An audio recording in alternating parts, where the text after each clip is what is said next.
വിഷ്ണുശാലിനിയുടെ latest എപ്പിസോഡിൽ രാഘവൻ നായർ പറയുന്നുണ്ട്, സത്യയുടെ പേര് കേട്ടാലേ മുന്നേ ഭാമയ്ക്ക് വലിയ ദേഷ്യമല്ലായിരുന്നോ, പക്ഷേ ഇപ്പോൾ സത്യ ഒരു നിമിഷം പോലും കാണാതിരിക്കാനായിട്ട് ഭാമയ്ക്ക് സാധിക്കുന്നില്ല. അപ്പോൾ അത് ശാലിനിയോടുള്ള സ്നേഹം തന്നെയാണ് വിളിച്ചറിയിക്കുന്നത്.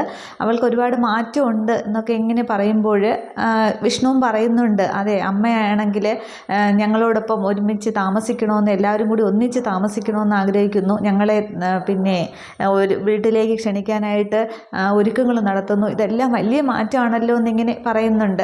വിഷ്ണു പറയുകയാണ്, അന്നേരം അത് തന്നെയാണ് അവളുടെ ആഗ്രഹം. അതിപ്പോൾ അതിനു വേണ്ടി തന്നെയാണ് ഞാൻ പിള്ളേയും കൂട്ടിക്കൊണ്ട് ശാരദാമ്മയുടെ വീട്ടിലേക്ക് പോയെന്ന് പറയുമ്പോൾ അച്ഛൻ ഇനി ആ കാര്യത്തിന് വേണ്ടി ആരുടെ അടുത്ത് പോകണ്ട, ഞാൻ ശാലിനിയെ പറഞ്ഞ് സമ്മതിപ്പിച്ചോളാം, ശാലിനിയെ ഞാൻ കൊണ്ടുവരാം എന്നിങ്ങനെ പറയുമ്പോൾ എൻ്റെ മക്കളെ എനിക്ക് വിശ്വാസമാണ്, അവൾക്ക് ശാലിനിയോടൊപ്പം ആഗ്രഹിക്കണമെന്ന് ഭാമയ്ക്ക് ആഗ്രഹമുണ്ട്, അത് തന്നെയാണ് ഇതിലൊക്കെ കൂടെ അവൾ നമ്മളെ വിളിച്ചറിയിക്കുന്നത് എന്നിങ്ങനെ പറയുമ്പോൾ പിന്നെ വിഷ്ണുവിനും രാഘവൻ നായർക്കും ഒക്കെ ആകെ സന്തോഷമാകുന്നുണ്ട്. അന്നേരം അച്ഛന് ഒന്നും വിഷമിക്കേണ്ട എന്ന് പറയുമ്പോൾ ഭാമയുടെ സന്തോഷം അത് കാണുന്നത് എനിക്ക് സന്തോഷം തന്നെയാണ്. പക്ഷേ ഭാമയോടൊപ്പം ഈ കാര്യങ്ങളൊക്കെ ചെയ്യുന്ന, ഭാമ ഉദ്ദേശിക്കുന്ന കാര്യങ്ങളൊക്കെ ഉണ്ടല്ലോ, അത് ഏറ്റവും കൂടുതൽ കാണാനായിട്ട് അച്ഛനും ആഗ്രഹിക്കുന്നുണ്ടെന്ന് പറയുമ്പോൾ അച്ഛൻ വിഷമിക്കുകയൊന്നും വേണ്ട, പറഞ്ഞ തീയതിക്ക് ശാലിനിയെ ഞാൻ കൊണ്ടുവന്നിരിക്കുമെന്ന് പറയുകയാണ്. അച്ഛൻ സന്തോഷമായിട്ടിരിക്കുമെന്ന് പറയുമ്പോൾ എൻ്റെ മക്കളെ എനിക്ക് വിശ്വാസമാണ്, ഞാനിത് വിശ്വസിക്കുകയാണ് എന്ന് പറഞ്ഞിട്ട് അത് തന്നെയാണ് എനിക്ക് സന്തോഷം എന്നിട്ട് ഞാൻ ഇറങ്ങട്ടെ എന്ന് പറഞ്ഞിട്ട് രാഘവൻ നായർ പോകുന്നുണ്ട്. ഇതൊക്കെ കേട്ടുകൊണ്ട് സത്യയും പിള്ളയും ഒക്കെ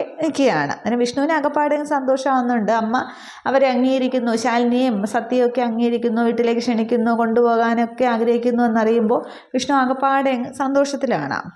ഇതേ സമയം സുബൈദയാണെങ്കിൽ ശാരദാമ്മയുടെ വീട്ടിലേക്ക് വരുന്നുണ്ട്. ശാരദാമ്മ അന്നേരം അവിടെ മുറ്റം അടിച്ചുകൊണ്ട് നിൽക്കുകയാണ്. ഓട്ടോയിൽ നിന്ന് സുബൈദ ഇറങ്ങുമ്പോൾ ആരാണെന്ന് ശാരദാമ്മയ്ക്ക് മനസ്സിലാവുന്നില്ല. എന്നാലും ആരാന്ന് ചോദിക്കുമ്പോൾ എന്നെ പറഞ്ഞാലും മനസ്സിലാവില്ല, പക്ഷേ എൻ്റെ മകനെ പറഞ്ഞാലും മനസ്സിലാകും, ഞാൻ നസീറിൻ്റെ ഉമ്മയാണ് എന്ന് പറയുമ്പോൾ ശാരദാമ്മ അങ്ങ് ഞെട്ടുകയാണ്. എന്നിട്ട് ശാരദാമ്മയ്ക്ക് വിയർക്കുകയും ചെയ്യുന്നുണ്ട്. ശാരദാമ്മയ്ക്ക് ഒന്നും പറയാനാകാതെ നിൽക്കുകയാണ്. എനിക്ക് ശാരദാമ്മയാണെന്ന് അറിയാം, എനിക്ക് ഒന്ന് രണ്ട് കാര്യങ്ങൾ സംസാരിക്കാനുണ്ട് എന്ന് പറയുമ്പോൾ പെട്ടെന്ന് ശാരദാമ്മ ഭാഗത്തേക്ക് വരുമെന്ന് വിളിക്കുന്നുണ്ട്. എന്നിട്ട് പുറത്ത് കയറിയിട്ടങ്ങ് അകത്തേക്ക് കയറാൻ തുടങ്ങുമ്പോൾ വേണ്ട, ഇവിടെ നിൽക്കാം, ഞാൻ അകത്ത് കയറി ഇരിക്കാനല്ല വന്നത്, എനിക്ക് ഒന്ന് രണ്ട് കാര്യങ്ങൾ അറിയാനാണ് എന്നിങ്ങനെ പറയുന്നുണ്ട്. അന്നേരം ശാരദാമ്മയും ഒരു അമ്മയല്ലേ, 3 പെൺമക്കളുടെ അമ്മ, ഒരു മക്കളെ കാണാതായതിൻ്റെ വേദന ശാരദാമ്മയ്ക്കും അറിയാമല്ലോ എന്നിങ്ങനെ പറഞ്ഞു തുടങ്ങുമ്പോൾ ഇനിയും വന്ന കാര്യം പറഞ്ഞില്ല എന്നിങ്ങനെ പറയുന്നുണ്ട്. അന്നേരം പറയുകയാണ്, എൻ്റെ മകൻ നസീർ എവിടെ, നസീറിന് എന്ത് സംഭവിച്ചു, അവൻ ഇവിടെയാണ് അവസാനമായിട്ട് വന്നതെന്ന് അവൻ്റെ വാപ്പ പറയുന്നു, പോലീസുകാർ പറയുന്നതോ അവൻ്റെ പിന്നെ ബാക്കിയുള്ളവർ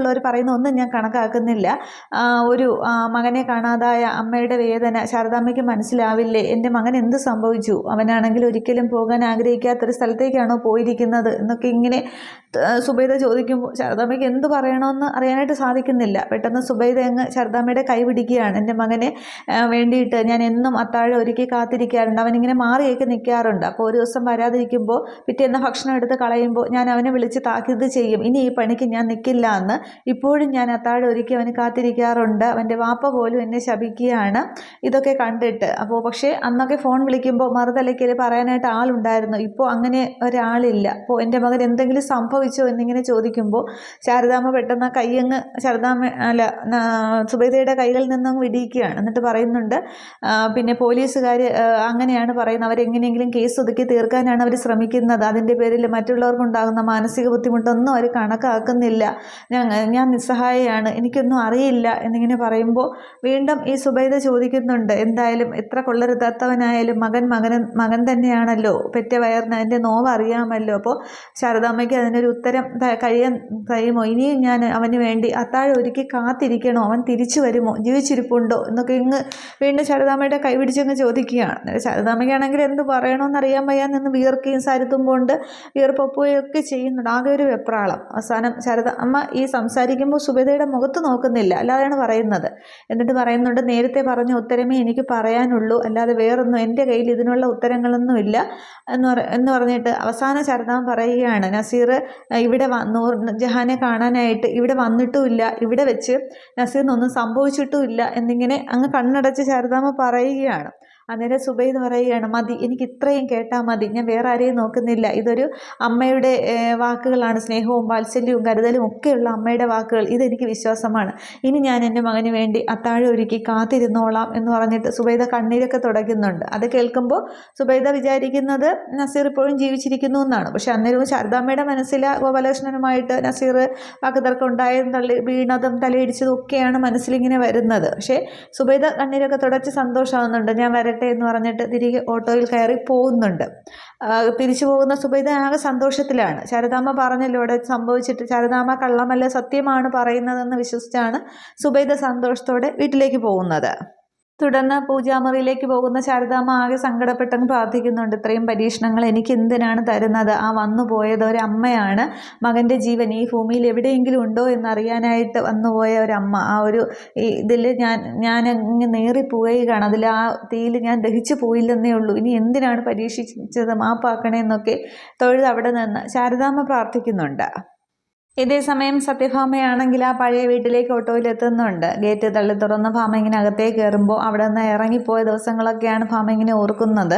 എന്നിട്ട് ഇങ്ങനെ അകത്തേക്ക് കയറുകയാണ്. അന്നേരം ഉമ്മറത്തെ മുറ്റത്ത് തന്നെ നിൽക്കുകയാണ്. എന്നിട്ട് വീടൊക്കെ ഇങ്ങനെ മൊത്തത്തിൽ നോക്കുകയാണ്. ഈ സമയത്താണെങ്കിൽ അകത്ത് രോഹിത്താണെങ്കിൽ സെറ്റിയൊക്കെ നീക്കി വെക്കുന്നുണ്ട്. കസേരയൊക്കെ നേരെയാക്കി വെച്ചുകൊണ്ടിരിക്കുമ്പോൾ ശ്യാമ ഇങ്ങനെ കട്ടൻ ചായ ഉണ്ടോയെന്ന് ഇത് കുടിക്കുമെന്ന് പറയുകയാണ്. എന്നിട്ട് അവനിങ്ങനെ മുറ്റത്തേക്ക് നോക്കുമ്പോൾ, ശ്യാമ ഇങ്ങനെ നോക്കുമ്പോൾ സത്യാമ്മ നിൽക്കുന്നത് കാണുന്നുണ്ട്. അന്നേരം ഓട്ടോയിൽ കമലനും കുറേ പണിക്കാരും ഒക്കെ എത്തുന്നുണ്ട്. അവിടെയൊക്കെ വൃത്തിയാക്കാനും പെയിൻ്റ് അടിക്കാനും ഒക്കെ ആയിട്ട്. അന്നേരം പറഞ്ഞ പണിക്കാരെല്ലാം എത്തിയിട്ടുണ്ട്. സത്യാമ്മ എന്ന് പറയുമ്പോൾ ഈ വീട് മൊത്തത്തിലൊന്ന് മോടി പിടിപ്പിക്കണം, പുതിയതുപോലെ തോന്നണം, പിന്നെ ആ ചവറുകളൊക്കെ ഉണ്ടല്ലോ അതെല്ലാം കൂട്ടിയിട്ട് തീ കത്തിക്കണം, പണി തുടങ്ങിക്കോന്നിങ്ങനെ പറയുമ്പോൾ കമലിനാണെങ്കിൽ അവരോടൊക്കെ ഇങ്ങനെ പറഞ്ഞു കൊടുക്കുകയാണ്. അന്നേരമാണ് ശ്യാമ ഇങ്ങനെ കാണുന്നത്. സത്യാമ്മ എന്നിങ്ങനെ പറയുമ്പോൾ രോഹിത്തും ശ്യാമയും അവർ രണ്ടുപേരും കൂടി ഇങ്ങനെ ഇറങ്ങി വരുന്നുണ്ട്. അന്നേരം സത്യാമ്മയെന്നും പറഞ്ഞ് ഓടി ചെല്ലുകയാണ് ശ്യാമയാണെങ്കിൽ. അന്നേരം നാളെ ഇവിടെ ഒരു വലിയ പൂജയാണ് നടക്കാൻ പോകുന്നത്, എല്ലാത്തിനും നിങ്ങളുണ്ടാവും, പഴയതുപോലെ നമുക്ക് ഒരുമിച്ച് ഇവിടെ താമസിക്കണം, നമ്മളിവിടെ നിന്ന് ഇറങ്ങിയതിന് ശേഷം എന്തെല്ലാം കഷ്ടപ്പാടുകളാണ് അനുഭവിച്ചത്, ഇനി ഒരു രണ്ടാം വരവ് തന്നെയാണ് എന്നൊക്കെ ഇങ്ങനെ ഭാമ പറയുകയാണ്. രോഹിത്ത് ഇങ്ങനെ ഭാമയുടെ കയ്യിൽ പിടിക്കുന്നുണ്ട്. വളരെ സന്തോഷമായി സത്യാമ്മ, എന്തായാലും സത്യാമ്മയ്ക്ക് തിരിച്ചു വരാനായിട്ട് തോന്നിയല്ലോ ഇവിടേക്ക് എന്ന് പറയുമ്പോൾ, അതിനെല്ലാവരും കൂടി നിങ്ങൾ എന്നെ കൊണ്ടെത്തിച്ചതല്ലേ, ഇനി അങ്ങനെ ഒരു സങ്കടമൊന്നും വേണ്ട, നമുക്ക് എല്ലാവർക്കും സന്തോഷമായിട്ട് സമാധാനത്തോടെ ഇവിടെ കഴിയാം എന്ന് പറഞ്ഞിട്ട് ശ്യാമയോട് കാര്യങ്ങളൊക്കെ പറയുന്നുണ്ട്. വിളക്കുകളെല്ലാം തേച്ച് വെക്കണം, വലിയ സരസ്വതി ദേവിയും മഹാലക്ഷ്മിയും പാർവതിയും ഒന്നിച്ച് പ്രീതിപ്പെടുത്തുന്ന ഒരു വലിയ പൂജയാണ് നടക്കുന്നത്. പിന്നീട് നമുക്കിവിടെ ഒരുമിച്ച് താമസിക്കാം, അപ്പോൾ ഒന്നിനും ഒരു കുറവും വരുത്തരുത്. രോഹിത്തെ, എല്ലാത്തിലും നിൻ്റെ ശ്രദ്ധ കാണണം, പിള്ളയും പൊന്നിയൊക്കെ കാണും, എന്നാലും നീ മുന്നിട്ട് എല്ലാം ചെയ്യണം, നിങ്ങൾ രണ്ടുപേരും എല്ലാത്തിനും കാണണമെന്നൊക്കെ പറയുമ്പോൾ ഇവരിങ്ങനെ സമ്മതിക്കുകയാണ്. അന്നേരം കമലിനാണെങ്കിൽ പണിക്കാരോട് ജോലിയൊക്കെ ചെയ്യാൻ പറഞ്ഞിട്ട് ചോദിക്കുന്നുണ്ട്, ഈ ചവറൊക്കെ ഇവിടെ തന്നെ കൂട്ടിയിട്ട് കത്തിക്കണോ അതേ അപ്പുറത്തേക്ക് മാറി കൂട്ടിയിട്ട് കത്തിക്കണോ എന്ന് ചോദിക്കുമ്പോൾ കമലിന് വേണ്ട കാര്യങ്ങളൊക്കെ സത്യഭാമ അങ്ങോട്ട് മാറിയെന്ന് പറഞ്ഞു കൊടുക്കുകയാണ്. അന്നേരം ശ്യാമയും രോഹിത്തും കൂടി ഇങ്ങനെ സംസാരിക്കുന്നുണ്ട്. കണ്ടില്ലേ, ഞാനിപ്പോൾ കാണുന്നത് ആ പഴയ സത്യാമ്മയാണെന്ന് രോഹിത്ത് പറയുകയാണ്. അന്നേരം ശ്യാമ പറയുന്നുണ്ട്, സത്യാമ്മയുടെ വന്നപ്പോൾ തന്നെ നമ്മുടെ വീടിനൊരു ഉണർവ് വന്ന പോലെ കണ്ടില്ലേ, അപ്പോൾ എല്ലാം പഴയതുപോലെയാകും, പഴയ ഐശ്വര്യവും സ്നേഹവും എല്ലാം ഇവിടെ ഒന്നിച്ച് തിരിച്ചു വരിക തന്നെ ചെയ്യും എന്നൊക്കെ ഇവരിങ്ങനെ സംസാരിക്കുന്നുണ്ട്. അന്നേരം ഇങ്ങനെ ശ്യാമ ഇങ്ങനെ മനസ്സിൽ ഓർക്കുന്നുണ്ട്, പഴയ സത്യഭാമ ഇങ്ങനെ ആ ഒരു കസേര ഇട്ടിട്ട് കാര്യങ്ങൾക്ക് തീർപ്പൊക്കെ കൽപ്പിക്കുന്ന ആൾക്കാരൊക്കെ വന്ന് കൂടി നിൽക്കുന്ന ആ ഒരു കാഴ്ചയൊക്കെ ഇങ്ങനെ ഓർക്കുന്നുണ്ട്. അന്നേരം എല്ലാം പഴയതുപോലെ തന്നെ സംഭവിക്കുന്നു, എല്ലാവരും സന്തോഷത്തോടെ ഒരുമിച്ച് ജീവിക്കും എന്നൊക്കെ ഇങ്ങനെ അവർ തങ്ങളിൽ പറയുകയാണ്. തുടർന്നാണെങ്കിൽ വീണ്ടും കമലിനോട് ഭാമ പറയുന്നുണ്ട്, എല്ലാം ചെയ്യണം, നീ ഇവിടെ എല്ലാ കാര്യങ്ങളും നിന്നെ ഏൽപ്പിക്കുകയാണ്, രോഹിത്തിൻ്റെ കൂടെ നീ എല്ലാത്തിനും ഉണ്ടാകണം എന്നിങ്ങനെ പറയുകയാണ്. അന്നേരം അപ്പോൾ എനിക്ക് ഓട്ടോ ഓടിക്കേണ്ടതെന്നിങ്ങനെ കമലൻ ചോദിക്കുന്നുണ്ട്. അന്നേരം വൈകുന്നേരം ആകുമ്പോൾ ഓട്ടോ ഓടി കിട്ടുന്ന കാശ് നിൻ്റെ കയ്യിൽ വെച്ച് തന്നാൽ പോരെ. അന്നേരം എങ്കിൽ ഡബിൾ ഓക്കെ എന്ന് പറഞ്ഞിട്ട് കമലൻ പണിക്കാരോടൊക്കെ വീണ്ടും ജോലിയെല്ലാം ചെയ്യാൻ പറയുന്നുണ്ട്. എന്നിട്ട് കമലൻ ചോദിക്കുകയാണ്, അല്ല ഇവിടെ ഇത്രയും പൂജയും കാര്യങ്ങളൊക്കെ നടന്നു, ഇവിടെ എന്തെങ്കിലും വിശേഷം വല്ല സ്വീകരണം അങ്ങനെ വല്ലതും ഉണ്ടോ എന്ന് ചോദിക്കുകയാണ്. പിന്നെ സത്യഭാമ ഇങ്ങനെ പറയുന്നുണ്ട്, അപ്പം നീ കാര്യങ്ങളൊന്നും അറിഞ്ഞില്ലേ, ഞാനും രാഘവേട്ടനും കൂടി ഒന്നുകൂടി വിവാഹം കഴിക്കാൻ പോവുകയാണ്. അന്നേരം കമലിനിങ്ങനെ വായം തുറന്ന് നിൽക്കുകയാണ് അത് കേട്ടിട്ട്. എന്നിട്ട് സത്യഭാമയാണെങ്കിൽ ശ്യാമയും രോഹിത്തിനെയും വിളിച്ചുകൊണ്ട് വാന്നും പറഞ്ഞ് അകത്തേക്ക് കയറുന്നുണ്ട്. ഒരു നിമിഷം കമല ഇങ്ങനെ തന്നെ നിൽക്കുകയാണ്. കല്യാണമൊന്നും ആയിരിക്കില്ല, ഇനി വല്ല ഷഷ്ടി പൂർത്തിയോ വല്ലതും ആയിരിക്കും എന്ന് പറഞ്ഞിട്ട് പണിക്കാരെ വീണ്ടും ഇങ്ങോട്ട് ഉത്സാഹപ്പെടുത്തുകയാണ് ജോലി ചെയ്യാനായിട്ട്.